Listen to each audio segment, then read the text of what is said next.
Welcome to Seeking Numina, the Sacred Places podcast. Today I am joined by Lisa McSherry, author of A Traveler's Guide to Making Magic. Today we are going to talk about, well, lots of things. Sacred sites, how to honor them, how to travel with a magical mindset. And Lisa is somebody who traveling the world has always been a passion, stolen from carefully hoarded vacation time and extra pennies in a frugal life. After living in the PNW for over 25 years, she retired from the workforce in late 2021 and moved to Portugal with her husband to create a new life. This new environment provokes and confounds her, creating opportunities to contemplate spirituality and culture from a new vantage point. Her other published books began just after the turn of the century with The Virtual Pagan, cybercoven.org, Magical Connections, Creating a Healthy and Lasting Spiritual Group, and The Virtual Pagan 2.0 in 2021. Her particular passions are teaching and creating rituals. In 2000, 25 years ago, she co-created Jaguar Moon Coven. Together, she teaches the Art of Ritual class, a year-long Witchcraft 101 course taught in an inclusive coven setting. Class and coven celebrate the seasons, work magic, and share the mysteries in a unique mentor-based framework. And you can learn more at jaguarmoon.org. And you can find out more about everything she does at lisamcsherry.com, which is also going to be in the description. Welcome to Seeking Numina. I'm your host, Elise Wells, and I invite you to connect with the sacred wild within and around you through Numina, or sacred sites around the world, and the wisdom they hold. Together, let's remember the old ways, build relationships with land spirits, and dare to reach out to the fairies. The sacred wild is inviting you to dance in the moonlight. Will you answer their call? We've already been chatting for like almost half an hour, and we were like, we need to press record on this because it just, for people who've been listening for a while or know me from the Magic Kitchen podcast, you know that sacred travel is what I do. Numina means sacred places. So I really have dedicated my life to what you wrote this beautiful book about. And this is truly one of the best, it's probably the best resource I've found for travel magic. Thank So you. I'm I very actually glad it's wrote in the it because world. I couldn't find any resources for travel magic. I mean, like, there's little bits here, there's an article there, Scott Cunningham has a little bit here. He's actually really good with a lot of location-based stuff. But it was, it's old and scattered, and I was like, well, heck, I gotta write a book because this book doesn't exist. And that's kind of how I write anyway. It's like, oh, look, Yes, me someone hasn't too. said this yet. So I think let's start with, I think it's a later chapter in the book, but I think it's an important concept to start with is travel is a state of mind. What does that mean for you? It means that travel is anytime you leave your safe confines, your home environment where you nest, whatever that means for you. And so, a lot of times when people think about travel, they think about their vacation, leaving their country and going somewhere exotic, or Las Vegas, where everything feels exotic by design. It's actually just anytime you're out of your comfort zone. And a lot of magic is based on the idea of traveling through spiritual realms, non-physical realms in a variety of ways. So it's also that. I mean, I'm very much a firm believer in that which I do physically, I can do spiritually, and almost always vice versa. Almost always. I can do a little bit more in the spiritual realm sometimes in manifesting than I can in the physical, but not much. Working magic is a state of mind, and travel is a state of mind. It's where am I? What am I doing? What do I need to do to make the next thing happen? All those things are sort of bound up. And, after the pandemic, travel exploded. I mean, we were all itching to get out of our homes for a little while, even if it was, just to the park. But now there's a lot of turbulence in the world, so people are like, well, maybe I'm not going to travel. Maybe I'm not going to actually do too much out of my home. But you can still travel virtually, mentally, spiritually, in all those ways. And having magic to do along the way just kind of makes sense to protect you and carry safety with you in a variety, which is what travelers have been really focused on for millennia. I mean, some of our earliest writings are, "Hey, Dee Dee name, keep me safe as I go to, this next town," because that That's used to so be true. incredibly dangerous. So, Yeah. Yeah, you never think about that, but it's true. Like even when we're writing our books and we're looking for primary sources on magic, it's travel writers. Herodotus, I mean, I'm speaking, of course, from the Greek side of things, but Herodotus, Pausanias, these guys were travelers in Greece and mhm, Rome. mhm, And if we didn't have that resource, we wouldn't have a primary source for most of these things. And I think it's interesting too. I read this somewhere long ago, so the science part has kind of filtered itself, but this is my approximation of the science part I read. That when we travel, we have like folders in our brain, and a lot of the folders kind of close over when we stay at home because we're used to it. We already know all the things. But when we travel, those folders for basic how to when it comes to living. And I mean how to drink water, how to brush your teeth, how to shop for groceries. These are things we don't have to think about at home. We know the answer. mhm, But when you go to India, for example, you need to reopen those folders and relearn all of those things. You can't even brush your teeth with the water. You have to know exactly where to shop that the food is sanitary for you as a Westerner if you're traveling from the West. So mhm, there's a lot, and it's the same even in Greece. Like if you're on an island, you can't drink the water. You have to go buy bottled water. So you mhm, can learn. Pro tip, you can learn that if it's a 1 liter bottle or a half-liter bottle, it's subsidized by the government. So a half-liter is always 50 cents and a 1 liter is always €1.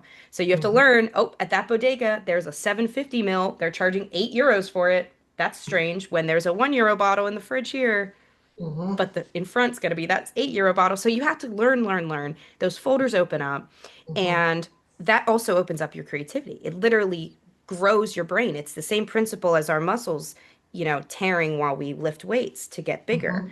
So Exactly. And I mean, it's travel is incredible. always provocation.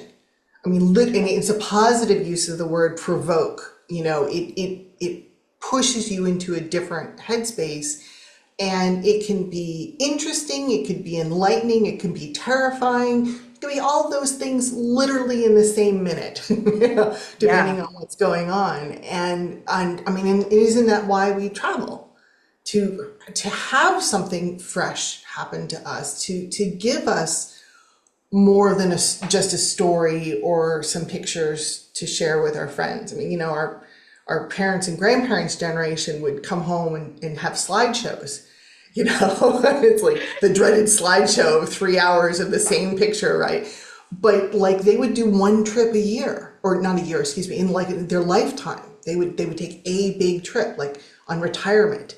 They'd go to Europe and spend 2 weeks in 10 countries, which always makes me laugh. I know. Even You know, Greece, people will be like, so we want to come to Greece for 6 days. We want to see Santorini, Delphi, Athens. And I'm like, you're going to whoa, be so tired. You'll have you six literally minutes at each can't do site. it.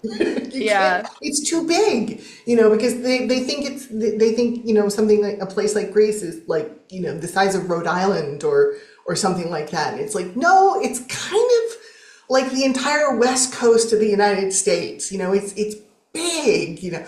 I've been twice now, and I haven't been to the northern part of Greece. Mhm. So Thessaloniki. Sorry, Yeah. I'm terrible with the pronunciation. I mean, I've done a nice in Crete. I've done a couple of the islands. I've done a nice time in the Peloponnese.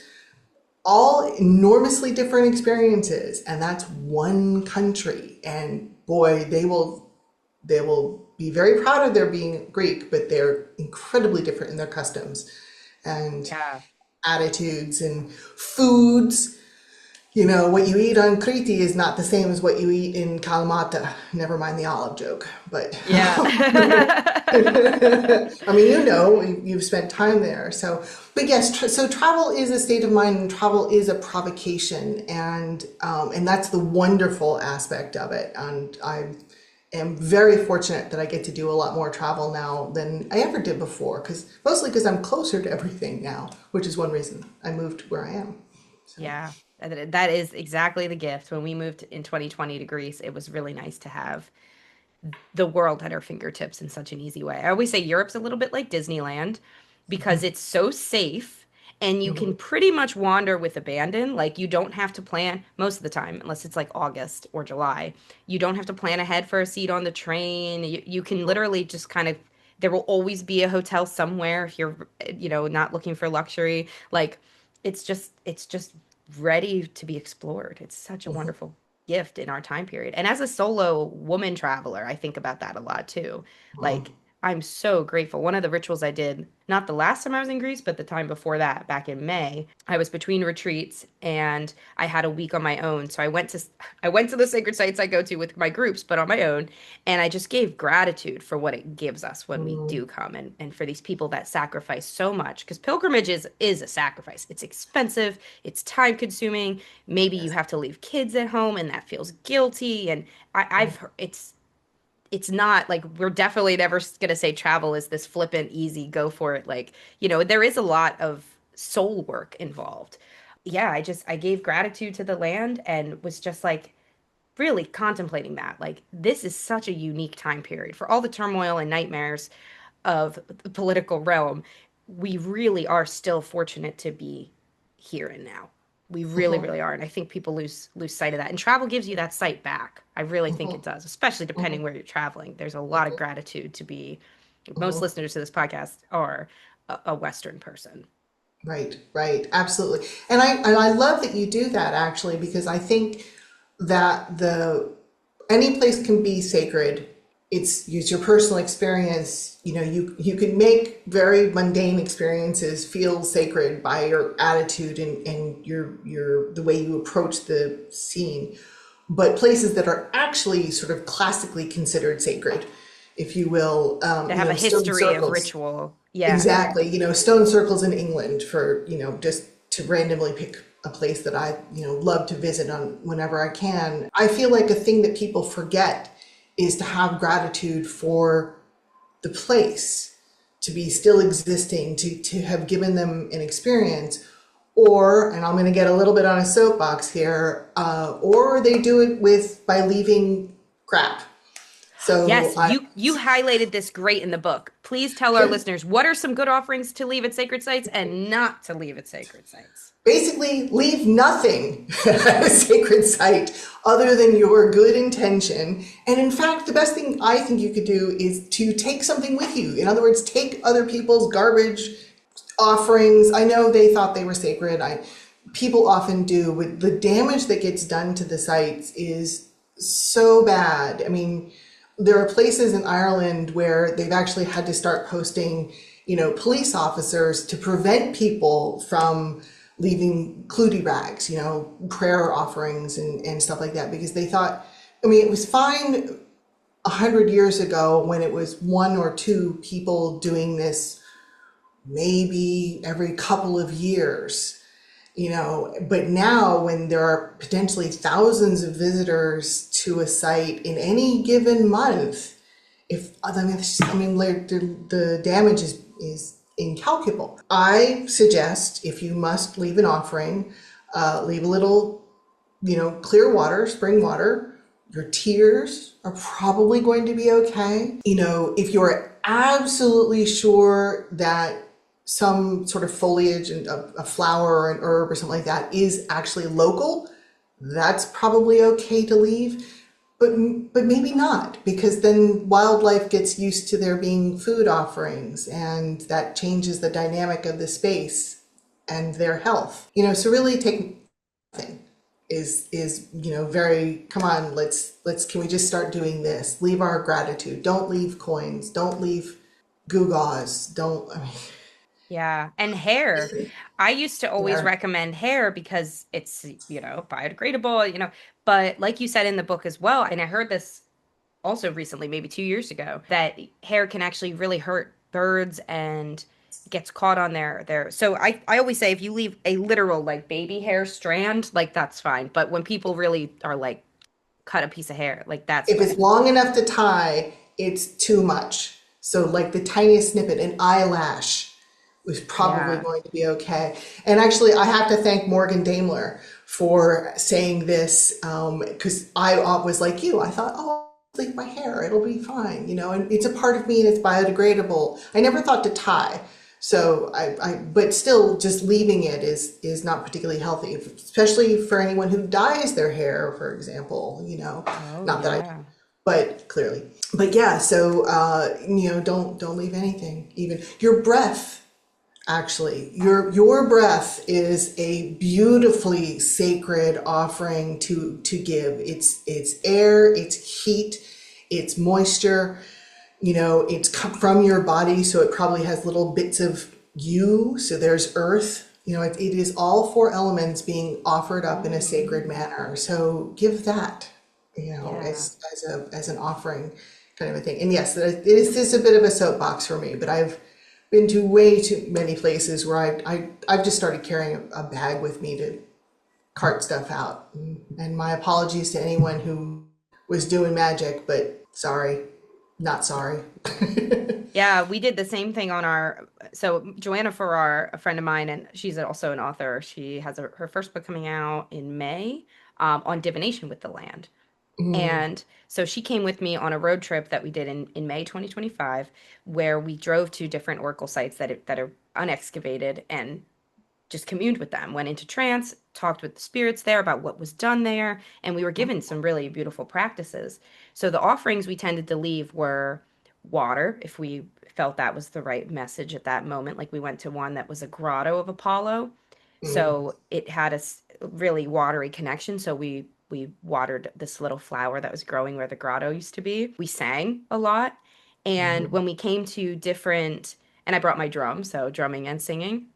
And then when we came to theaters, we found a lot of theaters at these oracle sites because that was a big part of their practice. We would actually recite hymns. So we would recite Homeric hymns oh, or Orphic hymns because if you try to do this in like an archaeological context, like where there's, UNESCO and like they will not like it. But we were at these places that have been lost to time. So nobody mhm, cares. We're in the middle of olive groves at best. Sometimes mhm. nothing. Sometimes just complete, like, does anyone own this? Like, because Greece is blessedly underpopulated. So that there is that beautiful gift of once you hit rural Greece, you might be on your own for, the rest of the day. You might not see another person, which is Yeah. pretty cool.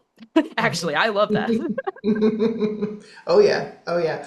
long as my I actually GPS live, keeps working as long as to get yes, me and home. consider sat nav instead of your just plain old GPS. But yeah, I mean, I actually live in a city in Portugal, but it is maybe 20 minutes to go in any given direction, and I can be in the middle of nowhere.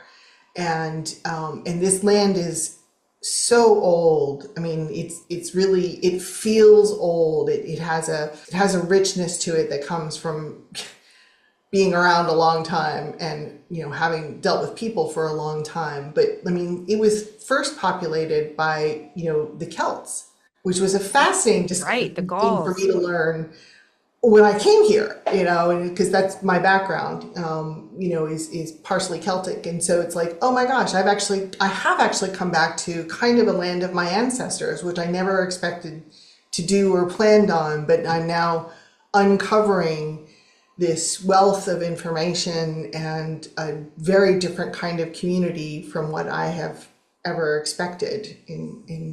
So it's fascinating.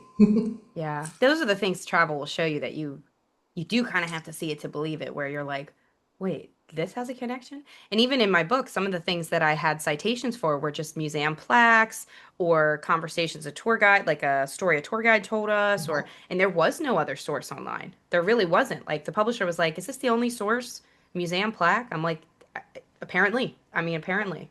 Yeah, So sorry. it is, It was told to me. So here, private conversation. Yeah, I know. It's kind of yeah. weird when you have to cite things like private conversation. And if you do too many, your publisher, good, yours is good, is going to be like, so how much of this is actually personal gnosis rather than fact? Let's just have a little conversation. So yeah. So, if people want to do magic while traveling, what are some of the top types of magic that they might need or want to do, either before a trip, on a trip, or even after a trip?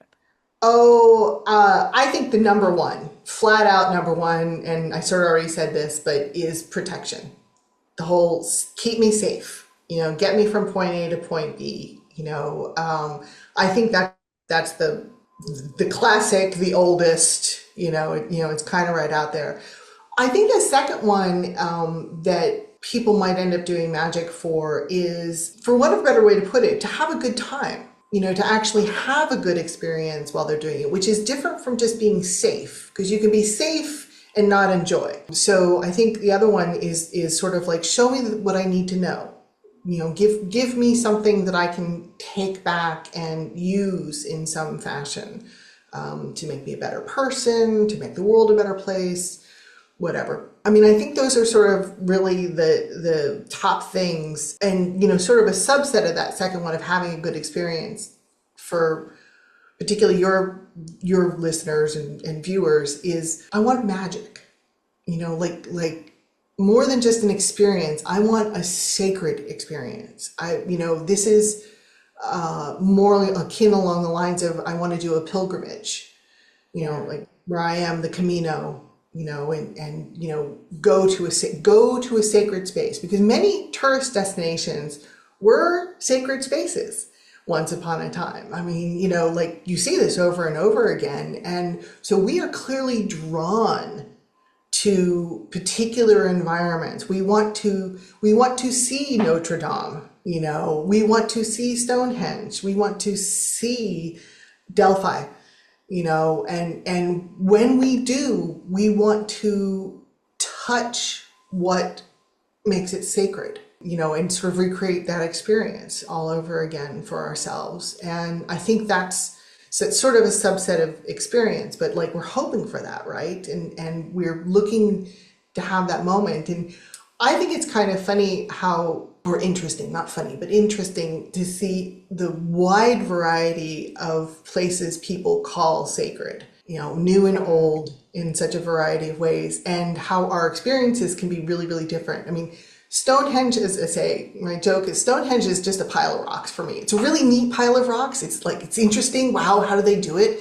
It is in an amazing environment, just like there's this huge plane it sits on, but you really actually don't see it until you're practically on top of it, which I think is magical in and of itself, but that's a different kind of magic. As a place, I'm like, all right, this is cool, but that's it. you know?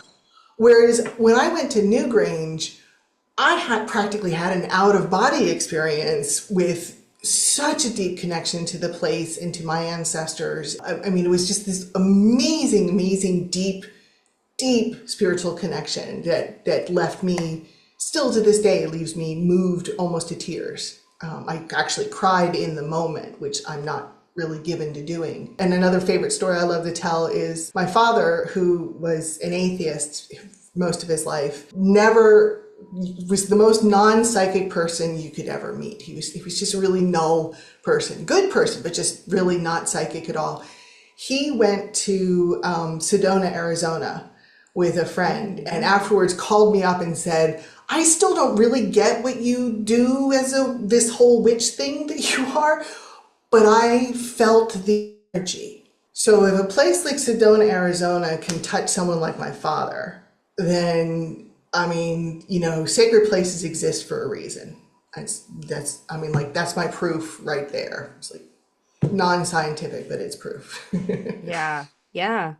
Mhm. And that's the truth, and it's interesting also thinking about North America versus Europe. Europe is so used to people. North Mhm. America, there are so many places where people have either never lived ever, maybe cattle grazed, but people have never had a civilization there in the same way, or it's very new where that civilization is. So Yeah. that has such a profound, like people who are like, oh, I live in America. There's like no sacred places here. Like, are you seriously? Like, obviously, there's also the native sites that are sacred for named reasons, but Mhm. also, like, I think every river on this continent is so powerfully sacred. Oh, I've never been to a riverside in the years and not had a profound moment. Lisa, thank you so much for coming on to Seeking Numina here today. This was such a good conversation. We'll have to have you back to talk more about other sacred places and any books you have coming out. And on that note, tell listeners and viewers where they can find you and any upcoming things that you're doing. absolutely. Thank you. And it has been a pleasure. This has been one of the most fun conversations I've had in a long time. So, Oh, and the fact that it's a podcast as well, bonus. So this is great. I am always found through my website, which is my name, lisamcsherry.com. Everything I'm doing is pretty much there. And you can sign up for my newsletter, which I do once a month, which has all fresh content. It's not repeated in the rest of my social media. And I have a blog where I write a couple times a month about various things, not just travel, not just magic, but mostly kinds of those things. And actually, I'm actually speaking at the Ancestral Pathways Conference at the end of October, beginning of November. It's a virtual conference. I think it's something like 35 pounds, and there's something like 30 speakers over 3 days. It's an incredibly good bargain. It's a fantastic group, includes a lot of named people. I'm very proud to actually be a part of that group to kind of do it. It's a lot of fun to talk about. And I'm actually talking about working with the dark moon and through a series of rituals for kind of doing a light version of shadow work, if you will. Ooh, I like Very it. light, because I don't think shadow work should be done by just everybody. And otherwise, I actually don't have a specific writing project in the works. I've been doing a lot of work personally, and there's another book or two coming. I have ideas, and I always do. I just haven't figured out how I want to address it just yet. So sort of stay tuned. Yeah, keep us posted. Absolutely. And I would love to come back. This has been a lot of fun. Yeah, it has been. Thank you for seeking Numina with me today. Join me at patreon.com/Elise Wells to support this show and get access to a library of rituals, exclusive videos, meditations, and more. To learn more about my upcoming retreats, book a tarot reading, or learn with me in workshops, classes, or mentorship, visit seekingnumina.com.